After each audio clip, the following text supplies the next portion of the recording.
Здравствуйте, мои дорогие друзья! Сегодня я хотела сказать несколько слов о влиянии Солнца на организм человека. Ныне наша планета переживает непростой период смены орбитали. Это переход планеты на новый уровень космических частот, который начался с 2000 года и продлится еще несколько десятилетий. Наши люди особо ни во что не вникают, тем более в такие тонкости, и ведут себя как прежде.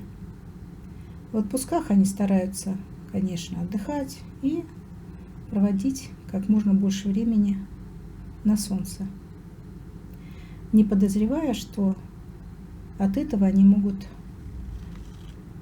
иметь очевидный вред. Сейчас следует как можно больше притеняться от Солнца, а не получать энергию Солнца напрямую, то есть не пребывать под прямыми лучами его. Это очень прискорбно, но ныне на планете происходит вымирание людей. Высшие силы убирают людей, в том числе и с помощью агрессивной энергии Солнца. Они убирают тех, кого они считают балластом, тех, которые не приносят пользы ни себе, ни окружающим, и более того, и вредят. Конечно, многие люди уходят в небытие из-за старости, из-за болезни, от того, что закончился их жизненный период, от несчастных случаев, потому что где имеется активное движение, там возможны несчастные случаи. И в то же время период сейчас с 2000 года начался сложный. Высшие силы также убирают людей с помощью химических лекарств. Когда люди бездумно принимают лекарства, без рецепта, без рекомендаций врачей, пьют лекарства горстями, не вникая, как эти лекарства будут взаимодействовать друг с другом в их организме, они таким образом двигаются к своей кончине. Во многих странах, например, в Индии, там вам никогда не продадут химическое лекарство в аптеке без рецепта, ни за какие деньги. Потому что там более ответственное отношение к здоровью человека. Чтобы он жил, избывал свою карму и не стремился быстрее этот мир покинуть. Пожилые, старые люди, относящиеся к пятой расе, это те люди, которые родились до 2000 года, они вообще не приспособлены к таким все возрастающим мощным потокам энергии, идущим из космоса. У них 5 тонких тел вместо 7, как у людей, родившихся после 2000 года и более защищенных. И поэтому пожилые ослабленные люди находятся особенно под ударом. Они вообще не приспособлены выдерживать такие высокие температуры.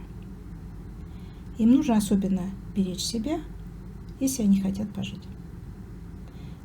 В какие-то часы лучше просто посидеть дома, занять себя чем-нибудь и не надрывать свой ослабленный болезнями и старостью организм. В перспективе на Земле будут возникать еще более жаркие периоды, подавляющие людей. Тогда им следует защищаться от Солнца всеми возможными способами, используя специальные средства, и тут надо смотреть на время, потому что иной человек думает, вот он намазался этим средством, которое работает 2-3 часа, и все, можно спокойно быть на 5 и 6 часов и более. Людям следует пить как можно больше простой чистой воды, а не какой-нибудь там газировки с подсластителем. От такой газировки чувство жажды только усиливается. Напиться вообще можно только простой водой. Носить, конечно, светлую отражающую одежду, закрывать голову и производить меньше движений.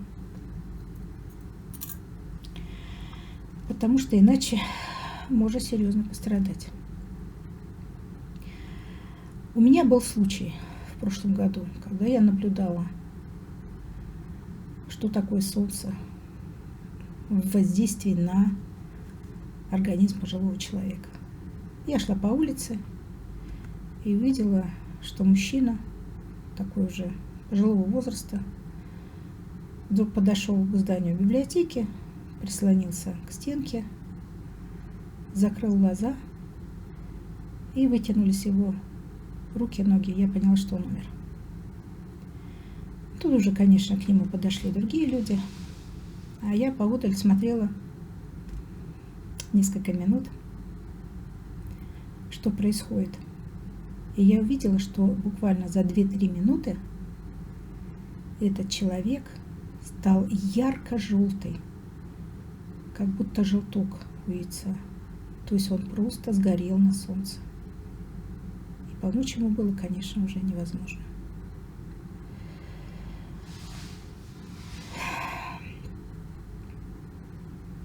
Очень жаль, но и так бывает. Я желаю всем пережить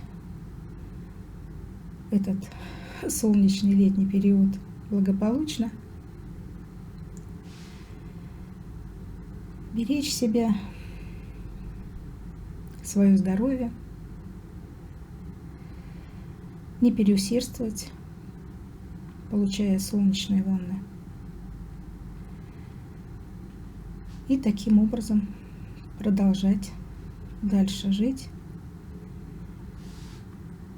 здоровыми, гармоничными и благополучными людьми. До новых встреч! Будьте здоровы!